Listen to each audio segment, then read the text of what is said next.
Hi నమస్తే, నేను మీ రాజగోపాల్ రెడ్డి కార్వేటి. చంద్రబాబు నాయుడు గారు అధికారంలోకి వచ్చిన తర్వాత ముఖ్యంగా ఆయన పదే పదే చెప్పుకొచ్చేది ఏమిటంటే రాష్ట్రం దివాలా తీసింది, గత ప్రభుత్వం రాష్ట్రాన్ని నాశనం చేసింది, ప్రస్తుతం రాష్ట్ర పరిస్థితి ఏమీ బాగాలేదు, చేతిలో చిల్లి గవ్వ కూడా లేదు అంటూనే 1400 కోట్ల రూపాయలు కొత్త అసెంబ్లీ భవనానికి, హైకోర్టు భవనానికి ఆయన కాంట్రాక్ట్లు ఇవ్వడం జరిగింది. ఆల్రెడీ హైకోర్టు భవనం ఉంది, అసెంబ్లీ భవనం కూడా ఉంది. ప్రస్తుతం అసెంబ్లీ సమావేశాలు బ్రహ్మాండంగా జరుగుతున్నాయి, హైకోర్టు కార్యకలాపాలు కూడా బ్రహ్మాండంగానే జరుగుతున్నాయి. రాష్ట్రం దివాలా తీసిన పరిస్థితిలో ఉన్నప్పుడు, చంద్రబాబు నాయుడు గారు చెప్పినట్లు రాష్ట్ర పరిస్థితి అధ్వానంగా ఉన్నప్పుడు, రాష్ట్ర ఖజానాలో చిల్లి గవ్వ కూడా లేనప్పుడు 1400 కోట్ల రూపాయలు శాశ్వత భవనాలు అంటూ కాంట్రాక్టులు ఇవ్వటం, అది కూడా అప్పులు తెచ్చి ప్రజా అవసరాలను మర్చిపోయి ప్రజలకు విద్య, వైద్యం, ప్రాథమిక అవసరాలు ఇవ్వకుండా, ప్రజల బాగోగులు చూడకుండా, ఆల్రెడీ బిల్డింగులు ఉన్నా కానీ మళ్ళీ బిల్డింగులు కడతాను అంటూ 1400 కోట్ల రూపాయలు సుమారు దుర్వినియోగం చేసినట్లు కాదా? ఇప్పుడు శాశ్వత భవనాలు కట్టడం అంత అవసరమా? ప్రజలందరికీ కూడా ఈ వీడియో ద్వారా నేను నిజానిజాలు తెలియజేయాలనే వస్తుంటాను. ప్రజా అవసరాలకు ఏది అవసరమో అవే నేను వీడియోలు చేస్తాను. ప్రజా సంక్షేమం కోసం ఏం మాట్లాడాలో అదే నేను మాట్లాడతాను. ఎక్కడా వ్యక్తిగత విషయాల జోలికి వెళ్ళను. ఏ వ్యక్తిని కూడా నా వీడియోల్లో అవమానించడం జరగదు, ఏ ప్రాంతాన్ని కానీ దూషించడం జరగదు. ఆర్థిక అసమానతలు కానీ, ప్రాంతీయ అసమానతలు కానీ నేను ఎక్కడా కూడా చూపను. పేదరిక నిర్మూలన గురించి మాట్లాడుతాను, విద్య, వైద్యం గురించి మాట్లాడుతాను, శాంతి భద్రతల గురించి మాట్లాడుతాను. ఈరోజు చంద్రబాబు నాయుడు గారు కూటమి ప్రభుత్వం అధికారంలోకి వచ్చినప్పటి నుండి గత ప్రభుత్వంలో రాష్ట్రం దివాలా తీసింది, ఆర్థిక పరిస్థితి బాగోలేదు, రాష్ట్ర ఖజానాలో చిల్లి గవ్వ లేదు అంటూనే ఈ 10 నెలల్లో కూడా దాదాపు కూడా లక్షల కోట్లు ఆయన అప్పు చేయటం జరిగింది. 1.54 లక్షల కోట్లు అప్పు చేశారు అంటూ వైసీపీ నాయకులు సాక్షి పేపర్లో కథనాలు రాస్తున్నారు. అప్పు చేసి పప్పుకూడు తినటం ఎందుకు అని నేను ఈ వీడియో ద్వారా కూటమి ప్రభుత్వాన్ని ప్రశ్నిస్తున్నాను. ఆల్రెడీ భవనాలు ఉన్నాయి, కార్యకలాపాలు జరుగుతున్నాయి.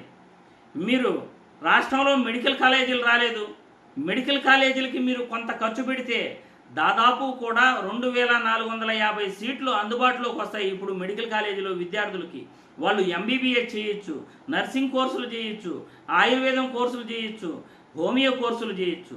పిల్లల చదువులకు ఖర్చు పెడితే అది ఉపయోగం ఉంటుంది, పేదరిక నిర్మూలన జరుగుతుంది. వైద్య ఖర్చులకు ఖర్చు పెడితే ప్రజల ఆరోగ్యం బాగుపడుతుంది. ప్రభుత్వ బడులు బాగు చేస్తే పిల్లలు బాగుపడతారు, పిల్లలకు 4 అక్షరాలు వచ్చి వాళ్ళు బాగా చదువుకోగలుగుతారు. ప్రస్తుతం విద్యకు కానీ, వైద్యానికి కానీ, మెడికల్ కాలేజీలకు కానీ దేనికి ఖర్చు పెట్టట్లేదు. ఓడరేవుల నిర్మాణాలకు కూడా ఖర్చు పెట్టకుండా ప్రైవేటు పరం చేస్తున్నారు. ఈరోజు ప్రభుత్వం ఓడరేవుల నిర్మాణం చేసి కంప్లీట్ చేస్తే లక్షల మందికి ఉపాధి దొరుకుతుంది, కొన్ని లక్షల మంది ఉద్యోగాలు సంపాదించుకోగలుగుతారు. ఓడరేవులు, ఫిషింగ్ హార్బర్ల నిర్మాణం పూర్తయితే దానికి అనుబంధంగా ఎన్నో సంస్థలు వస్తాయి, ఎన్నో రకాల పెట్టుబడులు వస్తాయి, వ్యాపారం, వాణిజ్యం విపరీతంగా పెరుగుతుంది, లక్షల మందికి ఉపాధి దొరుకుతుంది, ఉద్యోగాలు వస్తాయి. ఇటువంటి పనులు చేయకుండా ఆల్రెడీ భవనాలు ఉండగా మళ్ళీ శాశ్వత భవనాలు అంటూ హైకోర్టు మరియు అసెంబ్లీ కట్టాలని చెప్పేసి అసెంబ్లీని ఎల్ఎన్టీ కంపెనీకి మరియు హైకోర్టును ఎన్సీసీ కంపెనీకి నిన్న కాంట్రాక్ట్లు ఇవ్వడం జరిగింది. కాంట్రాక్ట్ కూడా పూర్తయిపోయింది. అసెంబ్లీ నిర్మాణానికి దాదాపు కూడా 617 కోట్లు పైనే ఖర్చు పెడుతున్నారు. హైకోర్టు భవనానికి 786 కోట్లు ఖర్చు పెడుతున్నారు. అంటే రెండుటికి దాదాపు కూడా 1400 కోట్లు ఖర్చు అవుతూ ఉంది. ఇదంతా ప్రజాధనాన్ని దుర్వినియోగం చేయటం కదా? మనకి ఎంత ఆస్తి ఉంది, మనకి ఎంత సంపాదన ఉంది, ఆ సంపాదన బట్టి, ఆ ఆస్తిని బట్టి మనం ఖర్చు పెట్టడం జరుగుతుంది, ఏ కుటుంబం అయినా కానీ. ఇప్పుడు రాష్ట్రం అనే కుటుంబంలో తండ్రి బాధ్యతలు ముఖ్యమంత్రి పోషిస్తారు. ఒక తండ్రిగా ఉన్న ముఖ్యమంత్రి గారు రాష్ట్రంలో మన దగ్గర ఉన్న ఆదాయాన్ని, మనకున్న ఆస్తులను దృష్టిలో పెట్టుకుని మనం అప్పులు చేయాలి.